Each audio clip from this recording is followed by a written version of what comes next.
guys, welcome back to our channel. Welcome to Blue Room Reading. So remember, this is Dr. Seuss week.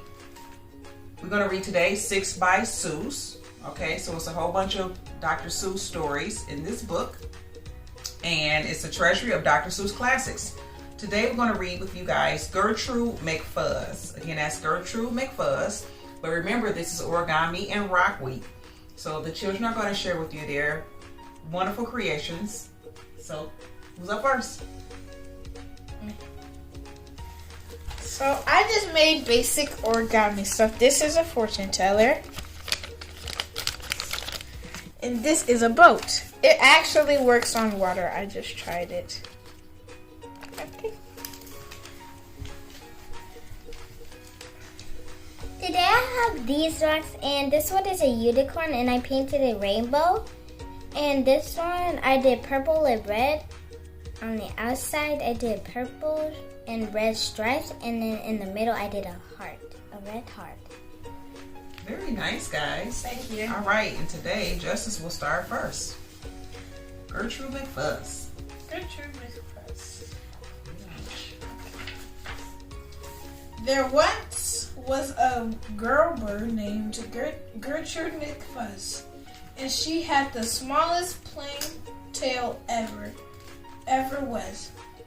One droopy droop feather, that's all that she had. And oh, that one feather made Gertrude so sad, for there was another young bird that she knew, a fancy young birdie named Lala Lilu. And instead of one feather behind, she had two. Poor Gertrude. Whenever she happened to spy Miss Lala Lilu flying by in the sky, she got very jealous. She frowned and she pouted. Then one day she got awfully mad and she shouted, "This just isn't fair. I have one. She has two. I must have a tail just like Lala Lilu."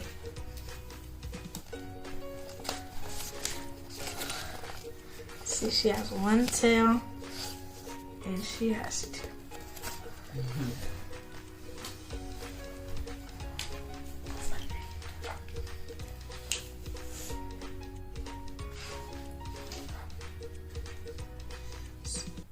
So she flew to her uncle, a doctor named Dake, whose office was high in a tree by the lake. And she cried, "Uncle Doctor, oh please, do you know of some kind of a pill that will make my tail grow?" "Tut, tut," said the doctor, "such talk. How absurd. Your tail is just right for your kind of a bird."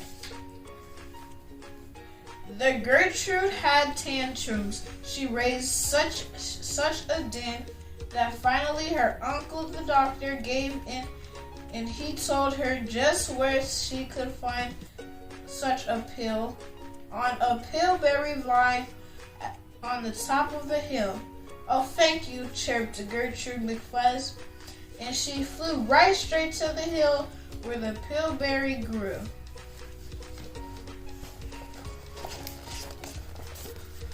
That's the uncle, and that's Gertrude.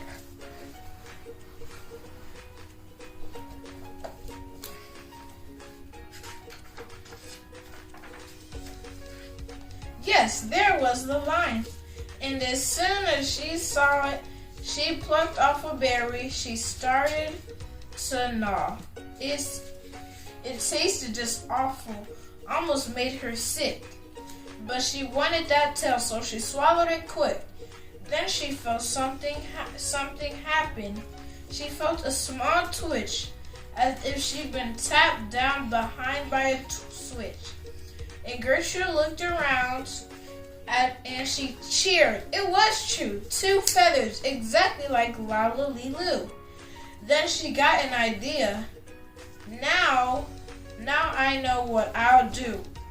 I'll grow a tail better than Lala Lilu. These pills that grow feathers are working just fine. So she nipped off another off the vine. start?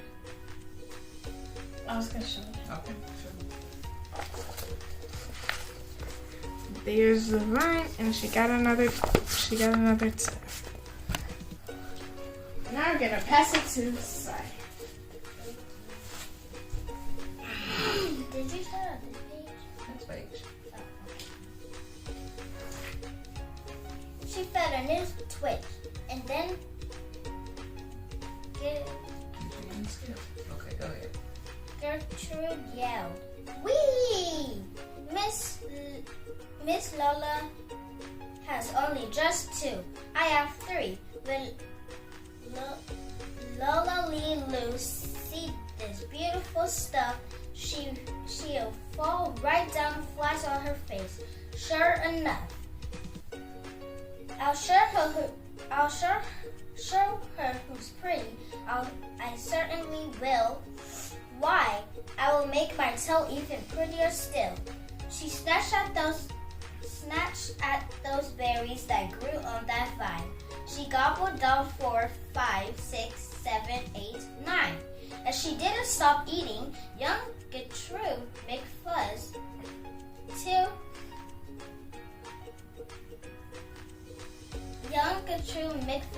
till she'd eaten 3 dozen. That's all that there was. Dr. Seuss is a tongue twister. He's catching you up. Whoa. Today, guys. Look at that tail. You know, you gotta show that tail when you get done with this page. Then the feathers popped out with a zing, They blossomed like flowers that bloom in the spring, all fit for a queen. What a sight to behold! They sparkle like diamonds and gumdrops and gold, like silk, like spaghetti, like satin, like lace. They burst out like rockets all over the place. They waved in the air and they swished in the breeze. And some were as long as the branches of trees, and still they kept growing. They popped and they popped until long about sundown when finally they stopped. And now, giggled Gertrude, the next thing to do is to fly right straight home and show Lola Lee Lou. And when Lola sees these, why her face will get red and she'll let out a scream and she'll fall right down dead. Oh, wow. This is the big tail that has with blue and green.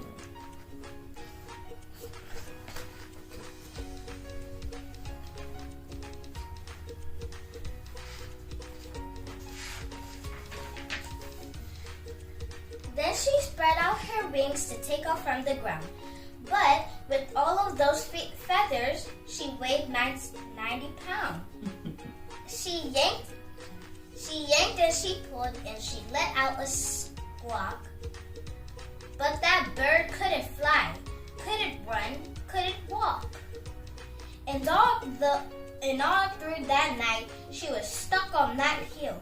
And Gertrude McFuzz might be stuck up there still if her good Uncle Dick hadn't heard the girl yelp. He rushed to her rescue and brought along help.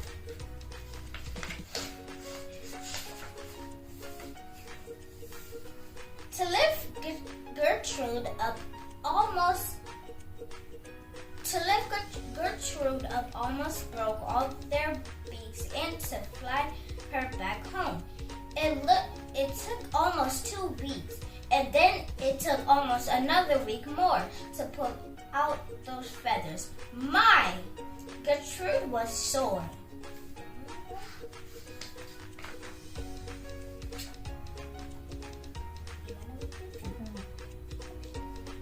And finally, when all of the pulling was done, Gertrude behind her again had just one. That one little feather she had as a starter. But now that's enough because now she is smarter. The end. Good job. Thank you. All right. That was a fun book. That was a great book, wasn't it? We hope you guys enjoyed this tongue twister of Gertrude McFuzz. Remember, Dr. Seuss series this week, so come on back tomorrow for number 4. And thank you guys for sharing your creative creations, right? Job well done. Please make sure you like and subscribe to the channel for Blue Room Reading. Bye. Bye.